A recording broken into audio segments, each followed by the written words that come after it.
کیا ہم واقعی جانتے ہیں کہ انسان کیسے وجود میں آیا؟ جدید سائنس کہتی ہے کہ انسانی تخلیق ایک حیرت انگیز اور پیچیدہ عمل ہے، لیکن حیران کن بات یہ ہے کہ قرآن نے یہ حقیقت 1400 سال پہلے بیان کر دی۔ اس ویڈیو میں ہم جدید سائنسی تحقیقات کا جائزہ لیں گے اور دیکھیں گے کہ کس طرح قرآن پاک نے صدیوں پہلے وہ باتیں بیان کر دی تھیں جنہیں سائنس اب دریافت کر رہی ہے۔ اس ویڈیو کو آخر تک ضرور دیکھیں کیونکہ یہ آپ کی سوچ بدل کر رکھ دے گی۔ آج جدید سائنس بتاتی ہے کہ انسان کا آغاز سپرمس اور انڈوں کے ملاپ سے ہوتا ہے۔ یہ ایک حیران کن عمل ہے جو کئی مراحل سے گزرتا ہے۔ مرد کے سپرمس اور عورت کے انڈوں کا ملاپ ماں کے رحم میں ہوتا ہے، جہاں سے زندگی کی کہانی شروع ہوتی ہے۔ ابتدائی مراحل میں جنین ایک معلق شے کی مانند ہوتا ہے جو ماں کے رحم سے جاڑا رہتا ہے۔ وقت کے ساتھ یہ گوشت کی چھوٹی بوٹی کی شکل اختیار کرتا ہے جہاں ہڈیاں بنتی ہیں اور پھر ان پر گوشت چڑھتا ہے۔ سائنس اب بھی نہیں جانتی کہ زندگی کب اور کیسے آتی ہے، لیکن قرآن نے اس کا ذکر واضح طور پر کیا ہے۔ یہی وہ مراحل ہیں جنہیں آج سائنسی ماہرین جدید ٹیکنالوجی سے دیکھ رہے ہیں، مگر کیا یہ سب کچھ قرآن میں پہلے سے موجود تھا؟ ڈاکٹر کیتھ مور، جو کہ دنیا کے معروف ایمبریولوجسٹ ہیں، انہوں نے اپنی تحقیق میں کہا، حیرت انگیز ہے کہ قرآن میں انسانی تخلیق کی تفصیلات بالکل درست بیان کی گئی ہیں، جبکہ یہ معلومات جدید سائنس نے حالیہ چند دہائیوں میں دریافت کی ہے۔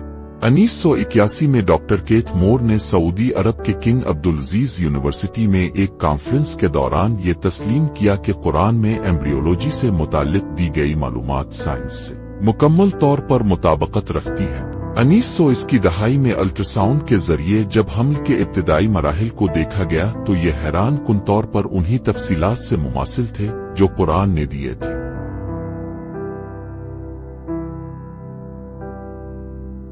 وَلَقَدْ خَلَقْنَا الْإِنسَانَ مِنْ سُلَالَةٍ مِنْ طِينٍ ثُمَّ جَعَلْنَاهُ نُطْفَةً فِي قَرَارٍ مَكِينٍ ثُمَّ خَلَقْنَا النُّطْفَةَ عَلَقَةً فَخَلَقْنَا الْعَلَقَةَ مُضْغَةً فَخَلَقْنَا الْمُضْغَةَ عِظَامًا فَكَسَوْنَا الْعِظَامَ لَحْمًا ثُمَّ أَنشَأْنَاهُ خَلْقًا آخَرَ فَتَبَارَكَ اللَّهُ أَحْسَنُ الْخَالِقِينَ۔ اور بے شک ہم نے انسان کو مٹی کے خلاصے سے پیدا کیا، پھر ہم نے اسے ایک محفوظ جگہ رحم میں نطفہ بنایا، پھر نطفہ کو ہم نے جمع ہوا خون بنایا، پھر اس لوتھڑے کو گوشت کی بوٹی بنایا، پھر اس بوٹی کو ہڈیاں بنایا، پھر ہم نے ان ہڈیوں پر گوشت چڑھایا، پھر ہم نے اسے ایک نئی مخلوق بنا کر کھڑا کیا۔ تو بڑا بابرکت ہے اللہ، سب سے بہترین پیدا کرنے والا۔ یہ آیات لفظ با لفظ انسانی تخلیق کے وہی مراحل بیان کرتی ہیں جو جدید سائنس نے دریافت کیے ہیں۔ عربی زبان میں او القاء کا مطلب چپکنے والی چیز، جونک جمع ہوا خون ہے۔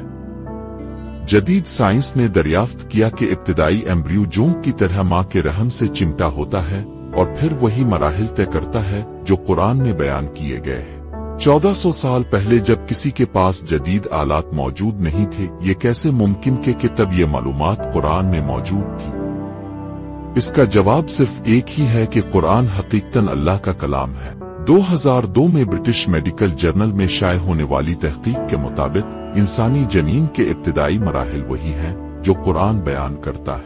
پروفیسر مارشل جانسن، جو کہ فلڈیلفیا میں تھامس جیفرسن یونیورسٹی میں شعبہ ایمبریولوجی کے سربراہ رہے، انہوں نے بھی قرآن کے بیان کردہ حقائق کی تصدیق کی۔